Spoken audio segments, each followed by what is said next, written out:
भी देख रही हूँ, मैं वैसे उसका नाम नहीं लेना चाहती थी, लेकिन मैं सपना का भी देख रही हूँ, लखन भाई के साथ में नाम जोड़ा जा रहा है। मतलब कोई भी अगर विडो औरत है, उसके साथ उसका पति नहीं है, तो आप उसका नाम किसी भी मर्द के साथ जोड़ दोगे। शर्म आनी चाहिए, शर्म। हेलो फ्रेंड, कैसे हैं आप सब लोग। आई होप आप सब अच्छे होंगे। सपना के बारे में जो लोग इस तरह की अफवाह फैला रहे हैं, तो उनके बारे में बड़े बड़े जो लोग हैं यूट्यूबर, वो लोग उसका सपोर्ट कर रहे हैं। क्यों सपना के बारे में तरह तरह के लोग सारी बातें फैला रहे हैं। वो मानसिक तौर से बहुत ज़्यादा डिप्रेशन में भी है, तब भी उसका पीछा नहीं छोड़ रहे। वो घर से बाहर भी चली गई है, तभी उसको लोगों ने परेशान किए हैं। तो यहाँ पे देखिए, ये सपना चौधरी की छोटी छोटी बच्चियाँ हैं, इन पे भी दया नहीं आ रही है। इनके सास ससुर को, सास ससुर ने सपना चौधरी को घर से बाहर निकाल दिया है। तो या ये जो सारी चीज़ें हैं, ये बड़े बड़े जो क्रिएटर हैं उनको भी बहुत सारी दिक्कतें हो रही हैं, और सपना चौधरी का सपोर्ट भी वो लोग कर रहे हैं। सपना चौधरी अपना हाल जो है रो रो कर सोशल मीडिया पे बता रही है। क्या सपना चौधरी के बारे में ये सारी चीज़ें सही हैं या गलत हैं, आप लोग कमेंट में ज़रूर बताना। सपना चौधरी जो है तो बहुत ज़्यादा डिप्रेशन में भी आ गई है। उसके बारे में तरह तरह के लोग बातें भी बना रहे हैं। तो फ्रेंड, आप लोग सपना चौधरी का सपोर्ट तहे दिल से आप लोग ज़रूर करना। वो दो पतियों को खो के बैठी हुई है, फिर उसके सास ससुर ने उसको घर से बाहर भी निकाल दिया। Friend, welcome back to my channel. कैसे हैं आप सब लोग। आई होप आप सब अच्छे होंगे और अच्छे रहिए, खुश रहिए। यही कलर कंचन ब्लॉग की तरफ से आप लोगों को दुआ है।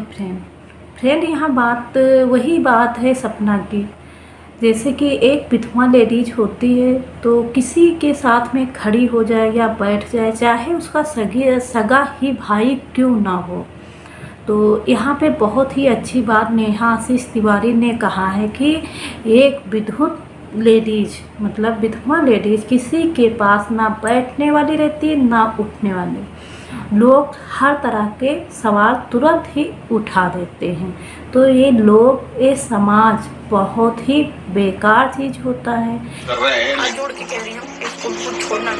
अगर मैं सुसाइड भी करती हूँ ना, तो उसकी जिम्मेदारी सिर्फ ये दोनों होंगे जो आज ये क्या। इस तरह के लोग अपनी जो सोच होती है ना, उसको कंट्रोल में नहीं रख पाते हैं और तुरंत ही रिश्ते को बदनाम कर देते हैं। यहाँ पे सपना को कैसे उन्होंने बदनाम किया, अब क्या बताए, एक पति और पत्नी ने यहाँ पे सपना बदनाम कर दिया। तो वही कहते हैं, क्या विधवा लेडीज की कोई जिंदगी नहीं होती है। मैं अभी तक इसकी वजह से रुकी थी, क्योंकि हम दोनों एक दूसरे के बिना नहीं रह सकते थे। बिल्कुल ना मैं इसके बिना रह सकती, ना ये मेरे बिना रह सकती। और पता है, चीजें सर से ऊपर हो गई बहुत ज्यादा। कोई नहीं, उन्होंने तो जन्म दिया है, ठीक है। उनके अंशु की वजह से मैं इतनी स्ट्रांग थी, आगे कुछ कर पा रही थी और उसके साथ हंस भी पा रही थी। तो मेन टारगेट था कि अंशु को दूर करो, ये तो खत्म, सपना अपने आप ही हो जाएगी। हाँ फ्रेंड, तो क्या कोई जिंदगी नहीं होती, किसी के पास ना बैठ सकती ना बोल सकती है। क्या समाज वाले इसी तरह के होते हैं? क्यों सपना पे इस तरह के लांछन लगाते हैं? सपना पे ही क्यों? हर लेडीज, वो लेडीज जिसका पति छोड़ के चला जाता है, उसके बारे में तरह तरह के लोग क्यों बातें करते हैं? है आप लोगों के पास कोई जवाब? नहीं ना, तो आप लोग क्यों सवाल उठाते हो? उसका किसी प्रकार से काम चल रहा हो या परेशान हो, तो अपना भाई मान लेती। हर लेडीज एक जैसी नहीं होती है। क्यों 5 उंगलियां जो होती है एक हाथ की बराबर होती हैं। इसी तरह से तो फ्रेंड, इसी तरह से हर लेडीज, हर जेंट्स एक तरह नहीं होता है। तो यहाँ पे आशीष नेहा तिवारी ने ये भी कहा है, उसके भी छोटी सी बच्ची है, उसका भाई सपोर्ट कर रहा है, और उसके बारे में आप लोग कहोगे ना, तो वो उसका भाई आपको खींच के बहुत मारेगा।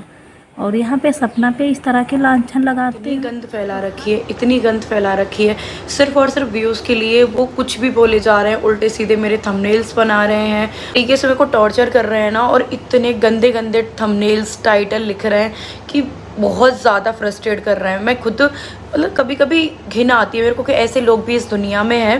टाइम पहले भी ये केस हुआ था, उन्होंने मेरे लिए इतनी गंद फैलाई थी कि ये तीसरी शादी करेगी, ये वो करेगी। उस टाइम पे भी मैंने FIR वगैरह करी थी, उससे रुकी थी। सपना पे आप लोग लांछन लगाते हो तो सपना जैसी बहुत सारी लेडीजें हैं, हम लोग कोई अलग से थोड़ी नहीं हैं। तो आप लोग इस तरह की चीज़ें मत कहिएगा, और किसी पे लांछन लगाने से पहले 100 बार सोचिए। इस तरह से किसी को भी ना कहिए। क्या हर लेडीज एक जैसी होती है? एक लेडी जैसी होती है मतलब तो सारी दुनिया की लेडीजें एक जैसी हो जाती हैं? आप लोग कमेंट में बताना ये हम बात सही कह रहे हैं या गलत कह रहे हैं। क्यों सपना पे हर तरह के लांछन लग रहे हैं। सपना को यहाँ पे बोला गया नचनिया, फिर सपना को बोला गया है कि वो नागिन है, लोगों को डसती है। आपके पास बेटियाँ नहीं हैं, आपकी बेटियों को इस तरह से बोला जाए तब आप लोग क्या करोगे? तो दूसरे की बेटियों को बोलने में कोई भी हिचकिच नहीं होती है, और जब अपने पे आती है तो गिड़गिड़ाते हो कि हमारे बारे में लोगों ने ऐसा बोला, हमारे बारे में लोगों ने वैसा बोला। तब क्या हो जाता है? तो इसी तरह से सोचिए, वो भी किसी की बहन है, बेटी है, और किसी की माँ भी है। तो आप लोग क्यों बोलते हो? 10 बार सोचिए तब किसी के बारे में हाथ उठाइए। और यहाँ पे जो सपना के घर में कौन आग लगा रहा है, आप लोग पता लगाया या जाना? सपना की सास है, सास का जो भतीजा है वो बिल्कुल आने वाला ही है उसके यहाँ, उन्होंने ही आग लगाया है। तब सपना को सपना के ससुर ने अलग किया। हालांकि सपना के जो ससुर है वो भी बहुत ही ख़राब काम किया है। सपना को अलग नहीं किए होते, घर से बाहर नहीं निकाले होते, सपना को अपने घर में रखते, वो बहुत ही। आज उस सपना पे क्यों उंगली उठ रही हैं? 1 महीने पहले 2 महीने पहले नहीं उठ रही थी। क्यों? क्योंकि उसके सास ससुर उसके साथ में थे, और सास ससुर ने ऐसा किया सपना के साथ। अभी उनके पास बेटी होती, और जब कोई लोग उनके बेटी के साथ में ऐसा करता ना, तब पता लगता। तो ऐसे हैं सपना के सास ससुर। ताली जो है तो एक हाथ से नहीं बजती है, दोनों हाथ से बजती है। तो यहाँ पे जो सपना के ससुर हैं तो बहुत ही गलत काम किया है। सपना को घर से बाहर निकाल के देखिए वो तुम्हारी बहू है। लोग कहेंगे तो यही कि हाँ क्या नाम है तुम्हारा, नाम ही लेकर कहेंगे फलाने की बहू है, राजवीर की पत्नी है, तो यही तो कहेंगे। तो बदनामी आपकी होगी। तो इसीलिए आप सपना के जो ससुर हैं उनको सोच लेना चाहिए था एक बार कि सपना को निकालने जा रहे हैं तो लोग क्या कहेंगे कि ये राजवीर की पत्नी यहाँ पे रह रही, उस पर तरह तरह के लांछन भी नहीं लगते। तो ये सब क्या कौन किया है? सपना के ससुर ने, वो भी दूसरों के बहकाए में। बहकाए से कोई कुएं में नहीं गिर जाता है, कोई आत्महत्या नहीं कर लेता है किसी के बहकाए में। और अभी कोई कहे कि मुंह के बजाय आप नाक में खाओ तो क्या खा लोगे? तो बहकाए में आपने सपना को तो निकाल दिया घर से, लेकिन आप ये नहीं करोगे, कुएं में नहीं गिर जाओगे किसी के बहकाए में। वो दूसरे की अमानत है, मतलब दूसरे की बेटी है, इसीलिए आपने घर से बाहर निकाल दिया। तो उस पर तरह तरह के लांछन भी लग रहे हैं। है आप लोगों के पास जवाब?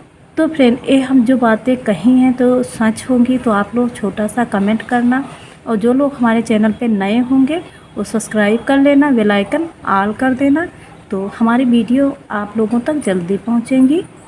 मिलेंगे ऐसी ही वीडियो में, तब तक के लिए बाय दोस्तों।